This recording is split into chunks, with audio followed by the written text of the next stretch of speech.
And it looks so easy, too. Well, it may look easy when you're doing it on a computer, but it's quite another story in real life, especially if you were trying to make a community hundreds of years ago. So, how did people plan and build towns in those days, Mr. Beanbody? Well, as it happens, I've been thinking about an excellent example of that lately. Jamestown, Virginia. It was the first permanent English settlement in North America. We could use my Go Back app to see how it all came about. Shall we? Gosh, Mr. Beanbody, where the heck are we? And what year is it anyway? Well, let's see here. According to this map, we're in London, England. And from the look of things, I'd say it's the early 1600s. At that time, there was a great deal of interest in the lands across the Atlantic Ocean, North and South America. So, gentlemen, we are all in agreement. Each of us will invest our money to establish a new company. It will be called, if my notes are correct, the Virginia Company of London, and its purposes will be 1. To find gold and other precious metals. 2. To find a northwest passage to the Pacific Ocean so we can trade more easily with Asian countries. And 3. To convert the natives of North America to Christianity. Now, let's go to December 1606. When 3 ships, the Susan Constant, the Godspeed, and the Discovery, were loaded with supplies for the journey to North America. 105 passengers and 39 crewmen were squeezed together in the 3 small vessels. From time to time, the cramped quarters and the boredom of ship life resulted in quarrels. During some of those disputes, an Army officer, Captain John Smith, argued with Captain Christopher Newport, the man in charge of the 3-ship fleet. He also clashed with a nobleman, Edward Maria Wingfield.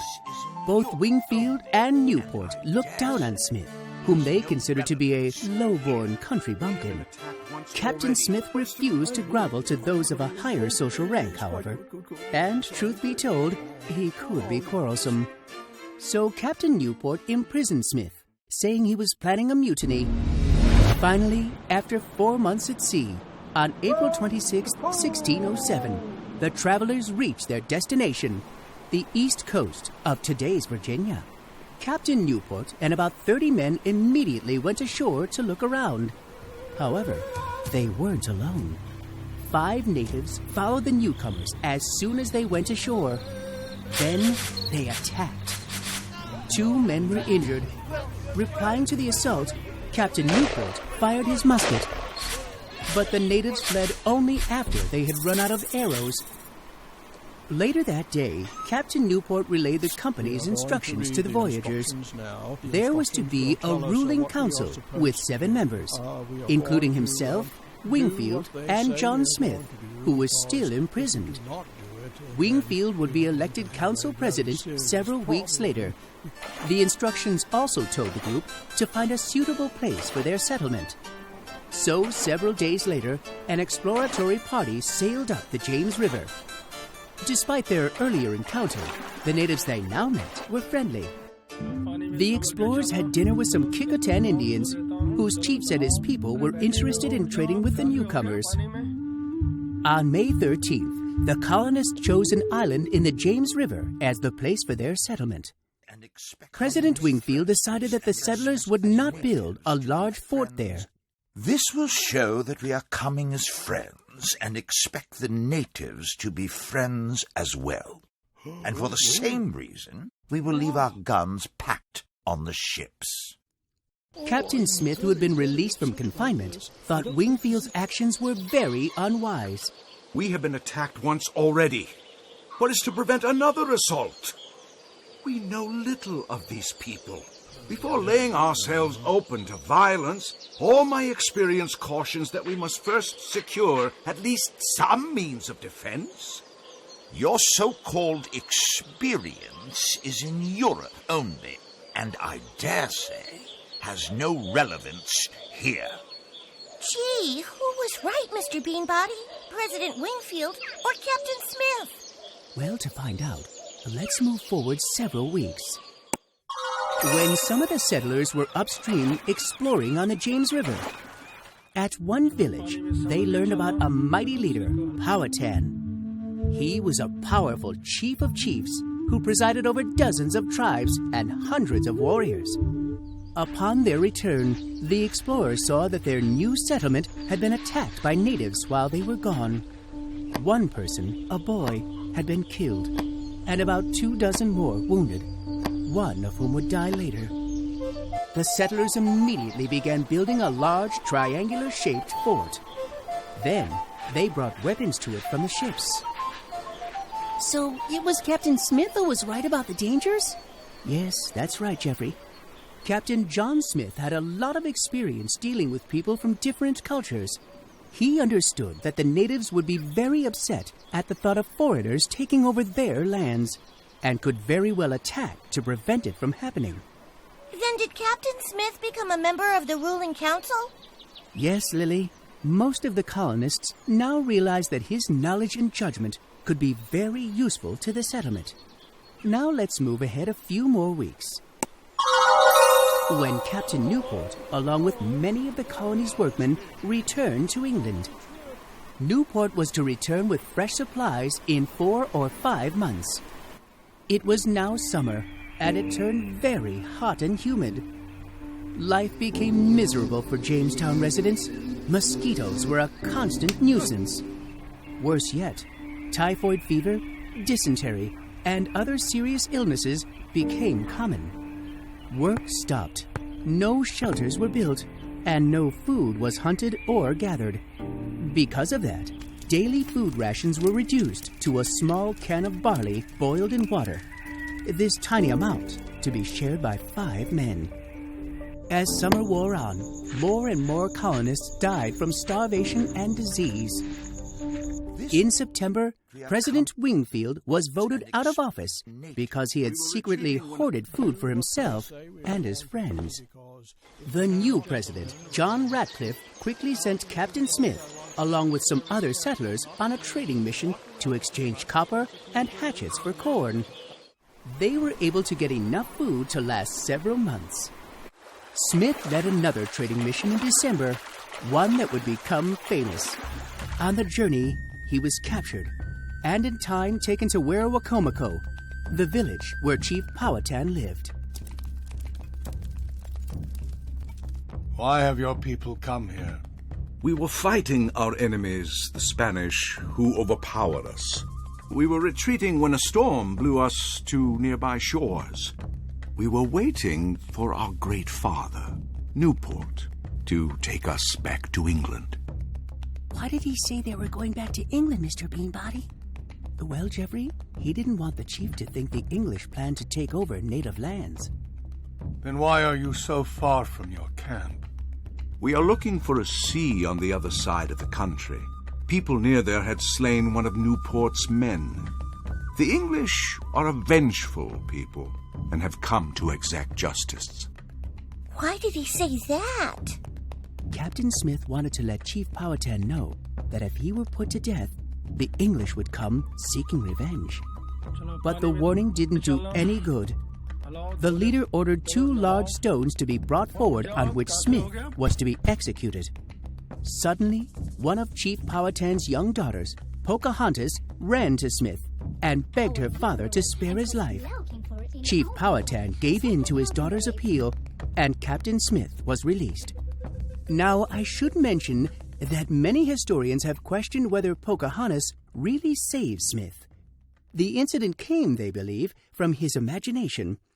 In any event, when Smith returned to Jamestown, he found that starvation and illness had taken an even more terrible toll. Only 38 settlers remained alive. Fortunately, Captain Newport finally returned with supplies in January 1608. He also brought new colonists. Meanwhile, periodic attacks staged by both natives and colonists continued, and once again, food became scarce. John Ratcliffe was accused of secretly taking food from the storehouse and was forced to resign. John Smith was chosen to take Ratcliffe's place. Under Smith's command, the settlement was revived during the next year. the colonists built 20 cabins, cleared 40 acres of farmland, re-roofed the church, and constructed a new fort.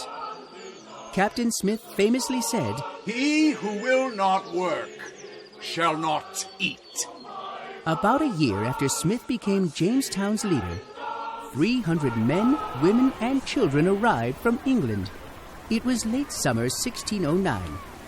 In order to find a place for them to stay, Smith went looking for and found what he thought was a suitable site. On the way back to Jamestown, tragedy struck. A cinder from someone's pipe flew onto Smith's partially opened gunpowder bag, and the powder inside exploded. He was gravely injured and returned to England. Gosh, Mr. Beanbody, it seems as if Captain Smith was a real hero. Well, Lily, in many ways he was, but he wasn't perfect. For instance, many people feel that at times he was much too brutal and dishonest when dealing with the natives.